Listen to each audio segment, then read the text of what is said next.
sani I think galmeeffatee jira jalqaba sanii alaatti malee maqaan isaa ka boordiin ittiin beeku biltsiginnuma.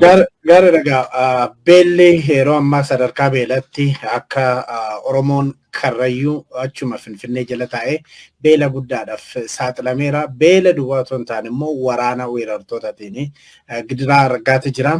Harargeen akkasuma gara gammoojjii rakkina akka duraanis qabaa ture ammas akka jirudha. Arsiin biyyi saawwaa, biyyi loonii, biyyi dhadhaa, biyyi garbuuf qamadii yeroo ammaa kana beelaan rukutamtee gargaarsa gaafataatti.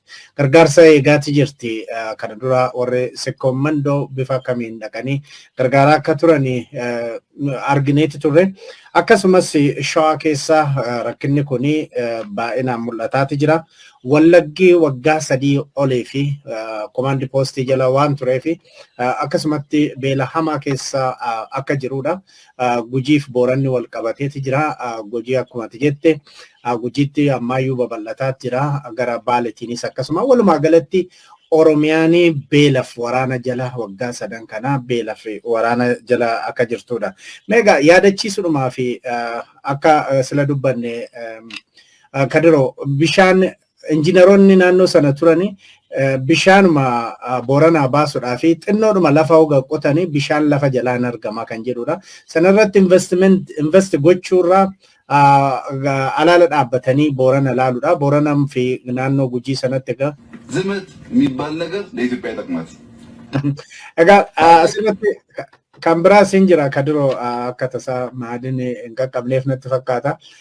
Garbuudhuma Arsii keessa dhaabbateeti garbuun Ameerikaadha yookiin qamadiin Ameerikaadha finnu nu dhukkubsaa kan jedhudha. Kana duras Shimallis Abdiisaa daana'uun kan nyaatame malee maal nutti fidu jedhu. Gama biraatiin immoo xalayaa keessan Ameerikaatti erganitti maaloo dhaabbata Agawaa jedhamu tokko keessa nun baasinaa jedhanii kadhataatu jiru. Egaa Abiyyi arraba lamaan dubbachuu hin danda'a. Gara kaabaa gaafa dhaqe waraana cimaa dhaabbanne jara kanarratti waraana shaakallaa jedha. Gara Oromiyaa yeroo dhufe immoo waa'ee qamadii fi waa'ee biraan nutti hima. Sun ergaan isaa maal akka ta'e beekamaadha. Egaa kana fakkaata. Mee waa'ee beelaa Oromiyaa rukutee fi weerara Wallaggaa akkasumas gara Shawaa Bahaa Karrayyuu gara kaabaatti illee yoo dhuftee Shawaa Kaabaa weerara hedduutu jira gama finxaaleeyyiitiin. Isaan beela fakka uummata kana saaxilaa jiranii beekamaadha. Sa'aatii qabnurra mata duree ittaanutti haa darbinu. Mata duree ittaanutti dabarra jechuun sa'aatii qabnurra maal seeta? Waan amma Abiy Ahmed dubbate kana irra xiqqoo tokko dubbadda. Garuu saniin durattu kilabiin kubbaa miilaa ka Ageenyo Tashaagari badhaasa Adaanech Abeebeetii fi Xilahee Waamii jedhaniin. Adaanech Abeebeetii fi ka Cunduur irraa fudhate kilabiin kun maqaan isaa Faasiledes kanama jedhama ka magaalaa Gondariiti. Garuu kilabiin kun maqaan itti yaamamu ka isaan ittiin Atseewwochuu warra sirna mootii jaalatu. Atseewwochuu jechuun Minilikii fi Atsee Tewoodiroosiif maqaa kenname. Tewoodiroos jechuun harmama walloo waan inni godhe namni hedduun hin beeka. Atsee Minilik ammoo harmamuuraaf harkamuuraa kan inni godhe. Warri kilabii kan jaalatu ammoo uummatii nafxanyoo jedhaan kilabii kana. Kilabii nafxanya jedhu kana maallaqa kan kenne Oromoon kan haa beekuuti waan isaanii gargaaraa turanii. Karrayyuu fi Jille fi Booranaa Harargeen ituun hunduu isaanii beelawaa jiranii. Arsiin sun akkanatti haa dubbannuti. Abiy Ahmed ታጠቅ ተደራጅ ዝመት የሚባል ነገር ለኢትዮጵያ አይጠቅማትም ብለ አቢይ አህመድ ትጀረ ዋን kan Abiy Ahmed kan jedhe Kalee Abiy Ahmed mootummaa harkaa hin qabu. Namtichi kun biyya hin to'atu kijjibi isaatii akka saasawa malee inni taataq zimet ተደራጀ ለኢትዮጵያ አይጠቅማትም. Taankii odoo hin taane qawwee odoo hin taane tarbaayinerii waan qonnaa godhachuu qabnaa jedhe. Warri Amaaraa kalee gabbahee abin hullum ነገር ወደ ጦር ግንባር jedhanii dhaadannoo dargii dhaadatan. Hullum ነገር ወደ ጦር ግንባር jedhee abin dhaadannoo dhaadate. Ministeeronni mootummaa Abiy Ahmed keessatti abiyyi kadhachuuf aangoo kenneef ka akka jechuun Ballatee Moollaa ministeera teknoolojii fi innoveeshinii fi teknoolojii faati taatee ተደራጅ zimetachaa turan. Mootummaan naannoo Amaaraa haga juntaa awwaalluu as waraana hin dhaabbatu jedhan. Abiy Ahmed ታጠቅ ተደራጅ ዝመት የሚል ነገር ለኢትዮጵያ አይጠቅማትም ከጀዶ ሀርዳ ጉያ ገበያትን መጋላ መቀለ ቦምብ ሩኩታ ቦምብ ሆቴሊ ሆጀቶኒ ሞቱሞታ ጋምቶማኒ ከስታን hoteelii warri hoggansa keessa jira jedhee yaadu guyyaa gabayaatiin bombiin rukute yoo akkami xiqqaate namni fayyaaleeyyiin sadii dhumatee namni hedduun madaahee qabeenya irratti miidhaa dhaqqabsee jira jedhan. Mootummaan Abiy Ahmedii kana waraanni nu hin barbaachisu jedhee dubbata asittuu waraana godha. Asittuu qamadii Ameerikaa irraa daanoo malee dhukkuba malee maaltu nu argama yoonni jedhee namichi kana isan argaa jirtan itti koflaa ture viidiyoo kan dheeraa hin goone malee ተነስ ታጠቅ ተደራጅ ዝመት የሚለው ለኢትዮጵያ አይጠቅማትም። ታጠቅ ዝመት ተደራጅ ካየቻ ባሄ አብይ አህመድ ይትዳ ጁንታ ወሊን አራራ ቦሳቹን ባንዱም ማላ ከጀረ ጎዳ ቱሬ አብይ አህመድ ይትዳ ነሚ ዋን ካን ጎዳ ቱሬስ ቀመዲ አሜሪካ እረማል አርገና ዱኩባ ማለ ዳኖ ማለ ከጀረ ዱባቱ አብይ አህመድ ይትዳ ጋሩ ጣላያን እኒ በረሰቱ ጅራ ሚኒስትሪ ሀጃ አላይሳ ደመቀ መኮንን ኡመታ ወሎት ፊ ኡመታ አማራ ummata affari beelofne jirra nu gargaara ummata miiliyoona tokkooti fi 100 beelawee kadhachaa ture agwaa miti ata agwaa qof kaaste agwaa daldalii sun dubartoota miidhaa osoo hin taane qamadii nu erga maaloo ummati nurra dhumachaa jira beelawaa jira maaliif Tigraay qofattanii Amaaraa fi Affariilee nu gargaara jedhanii mootummaan Abiy Ahmedii kadhate mootummaan Abiy Ahmedii warri garii jechuun yaadhaa lammaanya kedhan suni yaadhaa lammaanya tasaariboo eegabal immoo immellasaa tala jedhama yoo kadhattuun dhabee nama arrabsaa jedhan nama kadhachuuf bahe akkuma jedhan sun kadhatee dhabe nama arrabsaa jira malee mootummaan kun inni mootummaa waa takka sirriitti godhuu danda'u miti kun jechuun afaan dhibbaa dubbachuun dippiloomaatota illee birattu hawaasa addunyaa birattu mootummaan kun akka inni balfama akka inni tuffatamu waan godhaa jiru sanittu jira. Gaarii dhagaa Abiyyi iddoo dhaqetti nama gammachiisudha jedheeti yeroo yerootti haasaasaa jijjiira haasaa dhaabbataa yeroo inni itti haasa'e hin jiru.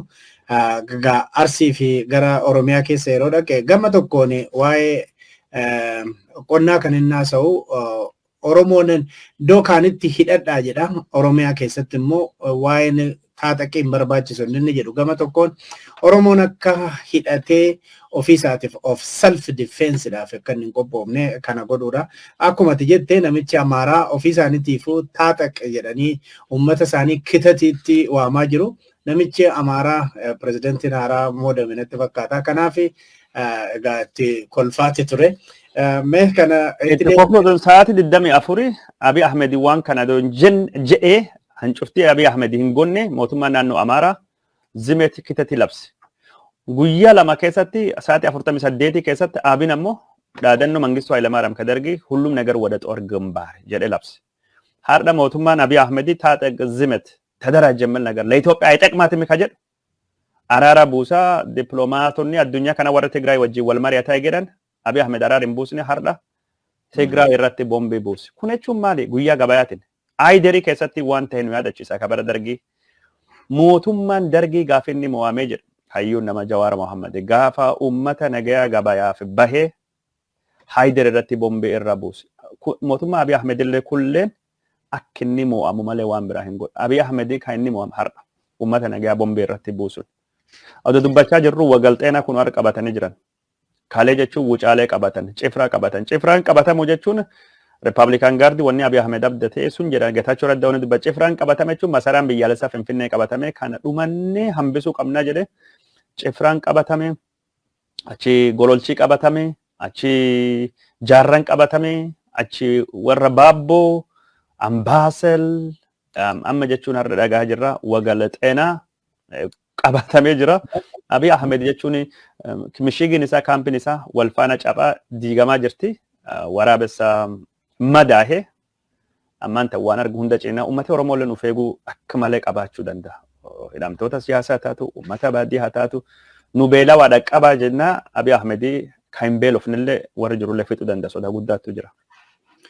Gara barnoota Finfinneetti darbuufan ture sababni isaa duulli guddaan Abiy Ahmed fi Biraanuu Naggaatiin karoorfame amma diriiree hojiitti seenamaa jira. Garuu barsiisonni fi manneen barnootaa Oromoo kan ammoo ofirratti fincilaa jiru.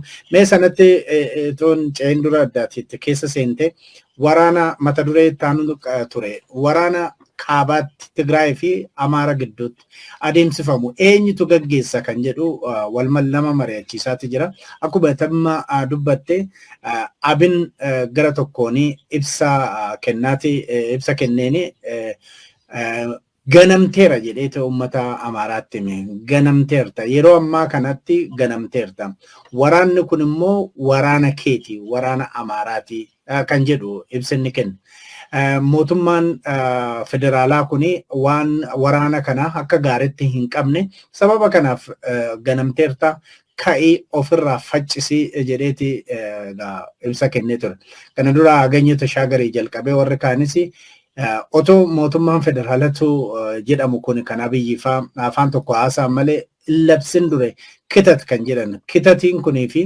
gifaa balawuni achiyyuu ka yeroo kana ilaalamu waraana kanaayyuu eenyutu gaggeessaa jira kan jedhu gaafii hedduu kaasaatee jira gama keetiin mee maalitti dabalta dhimma kana akka malee hubate nam hundaayyuu caalaa Presidenti Suudanii Kibbaati Salva Kiir Mayardet warra gaaf Afrikaa jiran hogganan keessa nama biyyittuu dhiyaatu Abiy akka malee na deeggaraa jedhu yeroo adda addaatti dhufee eebba mootuu torbaffaa gaaf inni muudullee irratti argameefii ture achiin duba gara Misrii dhaqee Presidenti Misrii Abdul Fattah al-Sisiitii wal argee Salva Kiir Mayardet gaafa wal argeen suni filannoon dubattuu na eegaa Abiy Ahmed nagaa buusaa dhimma abbayyaatii fi waraana gaggeeffamaa jiru kakaabaa sunillee jedhe dubbate. Abiy Ahmed gaafa muudam isaa argame wanni sun akkam jedhee gaafannaan bakka sanittuu na hin beekinnaan jedhan achi hin jiru. Waan jedham achirratti Salva Kiir akka nu badhetti Abiyyi biyya hoogganaa hin jiru. Nama birattu biyyaan deemaa jira Abiyyi maqumaaf achi ta'aa jira. Abiyyi maqumaaf achi ta'aa jira malee hin hoogganu jedhe. Kana hawaasii addunyaa hiriyyoonni isaa hundinuyyuu beekaa jiran. Abiy Ahmed aangoo hin qabu. Abiy Ahmed waan inni dubbate warri Amaaraa kun womaattuu hin dabalan. Abiy Ahmed waa takka torbaan kana dubbate nama viidiyoo tokkoon haasa'e warra Amaaraa kan gammachiisuuf jecha Jawaar hidhee OMN cufee naannolee hundaayyuu federeeshinii diignaa filannoo keessa abaawoo baasee kafaawoo baasee filannoo geggeessee warra Amaaraa kana gammachiisuuf jecha warra Amaaraa waraana Tigraay keessatti godhee waraan kan keessa bahu wallaalee warri Abiy Ahmed isaan gammachiisuuf jecha sabuu fi gani wakkatee Oromoo miidhaa gas geettu Wallaggaatti Booranatti Gujiitti beela waraan irratti banee dargaggeessa Oromoo guyyaa guddaan surrii facaasaa isaaniif jedhee itti galee har'a Abiy Ahmed jibbanii jiran nu ganee jira akka dubbattu kan jedhan. Abiy Ahmed warraaf Jawaari wal dhabe Abiy Ahmed warra gunachuu fi kadhachuu fi Ballaxee Mollaafaa Xaahir Yuusuffaa angoo qoodeef warra garii manidhaa keessattuu haala isaan filannoo keessatti dorgomuu danda'an mijeesseef Abiy Ahmed har'a akkasitti warri kun nu ganeedhan. Abiy Ahmed nama takkallee wata argachuu hin danda'u. Oromoo dhabee jira. Oromoo diinomsee dhiiga dhangalaasaa sabaaf sablammii harka dhabee jira. Amaaraa ammoo hundee hawaasa isaa godhachuuf hundee mootummaa sooshaal beesii godhachuuf itti deemee Amaarallee sirriittuu hin qabanne Amaarillee wanni mootummaa isaarraa buufate yoo jiraate waraana Tigraayitii fi buqqa'uu fi beelahuu qofa sooshaal beesiin Abiy Ahmed ammaan tana aktivistoota Amaaraa gufaa baloo filaxoo warri jedhanii ka miidiyaa hawaasaa gubbaa jiranii warri yuutuuberoota feesbuukisu warri san gammachiisaa Amaaraa harka hin qabu Tigree harka hin qabu Oromoo harka hin qabu Somaalee harka hin qabu Sidaama harka hin qabu Abiy Ahmed nama waa hunda dhabe har'a jechuun aangoo barbaada fi bakka sunitti rarrayaachi ta'aa jira malee Kamurti murteessu hullum nagar wala xawar gambaare ka jiru ministeera innovation of technology isa Ballaxee Mollaafaa mootummaa naannoo Amaaraafaa mootummoota akkana kanaa fi Biraanuu Naggaafaattu wanni godhaafi Abiy warri hin jibbaatin nu duruu jibbaanne nama miti namni kun farra diina Oromooti jenna warri Belxeginna jibbaadha irmi baafadha jennaan yoo hagarraa isinii hin galle Abiy kalee zimetoo filaxoo ተደራጅ ግደሎ የሚል አስተሳሰብ ለኢትዮጵያ አይጠቅማትም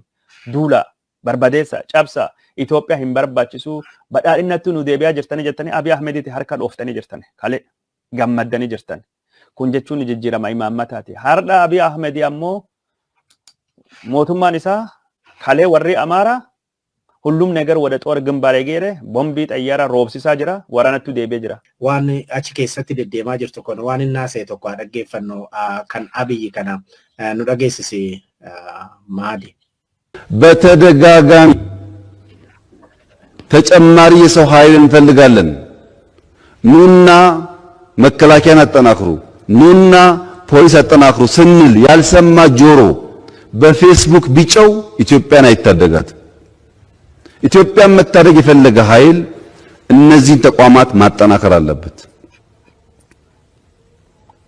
በፍቃደኝነት በህግ በስርዓት እነዚህን ተቋማት በማጠናከር ብዙ ቦታ እንድንበተን በአንድ ጊዜ በየክልሉ በጣም በርከት ያሉ ቦታዎች ግጭት እንዲፈጠርና ኃይላችን እንዲበተን ዋና መከላከል የሚገባን ኤሪያ ላይ መቆም እንዳንችል ለሚፈልጉ ኃይሎች ሲሳይ መሆን የለብንም።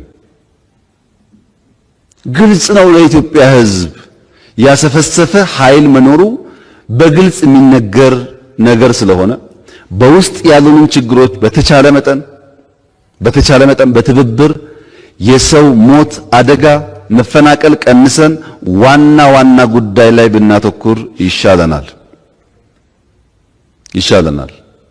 ህልማቸው በደቡብ ጫፍ፣ በሰሜን ጫፍ፣ በምዕራብ ጫፍ በትነውን በተስተካከለ ቁመና ሀገራችንን መታደግ እንዳንችል ትናንሽ ግጭት እየፈጠሩ ኃይል እየበተኑብን ነው።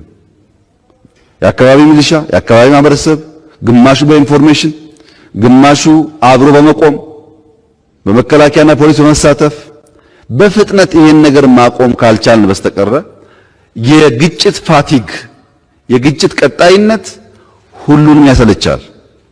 ሰው በየቀኑ የሞተ መስዋዕትነት እየከፈለ ሪኮግናይዝ የማይደረግ ከሆነም ፋቲግ ይፈጥራል። ይሄ ሄዶ ልጆቻችን አገር አልባ ስለሚያደርግ በትልቅ የኃላፊነት ስሜት የጸጥታ ተቋማትን ማጠናከር አብሮ መቆም ያስፈልጋል። ይሄን አድርገን በውስጥ ያለ ሰላም እናረጋግጣለን። ከውጭ የሚቋምጠውን ኃይል እናስቆማለን። ሀገራዊ ህልሞቻችንን እናሳካለን። ይሄን ማድረግ ካልቻልን ሀገራዊ ህልሞቻችን ይጨናገፋሉ። ሀገራዊ ህልም ከተጨናገፈ ተጠቃሚ ነው የሚሆነው ሀገር አልባ ስለሚሆን አሁን ጥቂት ቅጥረኞች ሳይሆኑ ሀገር እንወዳለን የሚሉ ኃይሎች መሰብሰብ መደጋገፍ አለመቻላቸው ነው ፈተና የሆነው። ና መከላከያ ግባ መልስ የለም፣ ና ፖሊስ ግባ መልስ የለም። ቤት ተቀምጦ ሰላም። በዚህ መንገድ ሰላም ማረጋገጥ አይቻልም። ሀገሩን የሚወድ ሁሉ በቀጥታ ተሳትፎ ሰላም መምጣት አለበት። ያ ሰላም ለምርጫም ያግዛል። ከምርጫ gaafa dubbatee jedhu akka malee taareetti dubbata. Sababni sanaa immoo kominikeeshiniin naannoo Amaaraa karoora silaa isaan qaban sana dursee kan militarii gadi baase sun immoo warra Tigraayii fi advaanteejii guddaa tokko ta'eeti itti fayyadamanii. Biraanoo Juulaa yoo jiraate Mahadi dhageessisee yookiin yoo qopheessuu baatte ammanatti mee Biraanoo Juulaatti daballeeti sana booda yaadatti kennita Kadiroo. ይሄ ወደፊት ሄዳችሁ ወደ ኋላ መጣችሁ ምናምን የሚለው ተው እሱ እናንተ ስራ አይደለም ተብሎ ሰው ሊነገረው ይገባል። እና አቆን ለምን ይናገራል? ለምን እንደዛ እንዳደረግንስ ምን ያውቃል? ሁሉ ነገር ነው እንደ ተዘርገፍ ብሶ የሚናገረው። ይሄን ለሚዲያም እኮ ሚዲያም ያገኘው ዝም ብሎ መልቀቅ የለበትም። አገሩን ደህንነት መጠበቅ አለበት ማንኛውም ሚዲያ። እናንተ እንደውም ጨዋ ሚዲያ ነው። ሌላው እኮ በቃ እንትን የለውም። ይሄ ልጓም የሚባል የለውም። ስለ አገር ደህንነት ስለ ጦር ብሎ ይናገራል። ጦር ብሎ እኮ አሁን አንዳንዴ ሚዲያ ላይ 90% የምታየው እንትን ውሸት ነው። ሰው ሳንቲም እያገኘበት ስለሆነ ነው። ሁለተኛ ነገር ደግሞ ስትራቴጂ ነገር ይፈልጋል። ምንም እኮ አንድ ቀን የሶስት ወር ውትድርና ገብቶ አቅም ውትድርና ነገር ይፈልጋል። የት መሬት ነው የምንይዘው? ወዴት ነው የምናፈገፍገው? ወዴት ነው የምናጠቃው? መቼ ነው የምናጠቃው? የኃይል ሚዛኑ ምንድነው? እሱ ሁሉ ነገር ይፈልጋል። ስራው አይደለም። ስራው ባለቤት አለው። ለዛ መልቀቅ ጥሩ ነው። ጨዋ መሆን ጥሩ ነው። Kadiroo akkuma argite miidiyaa isaatiin cawaa jedha Biraanuu Juulaa kana dura asirratti dubbannee keessan deebinu. Ammam keessoon isaanii qaawwa guddaa akka qabuu fi keessa waliigaltee akka hin jirre agarsiisa. Akkuma atis namni baay'een quba qabu immoo hooggantoota waraanaa Oromoo fi akkasumas immoo warra lafarraa waraanaa jiraniini amantee waan irratti hin qabnee fi baandaa jechuun isaanii warra Oromooti fi warra sirna Minilik sana gaggeessu gidduu garaagarummaan akka jiru lafa irrattis mul'ataa jira. Waan kana kan kan Abiyyi dubbatu kan Biraanuu Juulaa dubbatu kana yeroo argitu maal jettan? Bareeda. Abiy Ahmed waan dubbate dhageenye jirra. Wanni Abiy Ahmed dubbatu walam garsiisa. Tokko Abiy Ahmedin dubbata malee waan dubbatu hojiirra hin oolchu. Abiy Ahmed mootii afaan qof qabam humni hin qabu. Oduu odeessa jira. Mootummaa isa nan birattu harka qaba. Kalammaffaa wanni Abiy Ahmed dubbatu mootummaa isaa keessatti warra Amaaraa kan inni irkoo tolfatuu fi Abiy Ahmed jidduu wal dhageettiin hin jiru. Manni jechuun jalqabayyuu maansirrattu ijaarame ka bu'uura hin qabne ka hundee hin qabne sun ammaan tan lolaan dhufeennan diigamaa jira. Manni Abiy Ahmed mana kaartooniti bubbeen dhufeennan bitittinnaawaa jira wanni nu argaa jirru kana walitti aaruu isaanii walitti dallanuu isaanii jalqabumayyuu irraa kaasnee Biltsiginaan Amaaraatii fi Oromiyaa kunni hattuudha. Hattuun gaafa saamtu walii galti qoodachuu irratti wal dhabdii ka jedhamu amma mo'amuulleen qoodamuu waan saamantilee irratti wal dhabaa wal nyaachaa jiranii wanni argaa jirru sun. Dubbii jalqaba ka warra Amaaraa ka dubbatte sanii waraanii kun gaafa jalqabu waggaa tokkotti amma dhiyaatee jira. Har'a haga jalqabe waraanii kun guyyaa 349ti. Waraana kana olaantummaa seeraa kabachiisuu jedhamee duulamee tura. Achiin dubattu olaantummaa seeraa irra higg maaskabbaree irra Hilduuna Zamachaa jedhama. Abiy Ahmed mootummaan isa jiraachuu dhabuun gaafii hamaa keessa seene.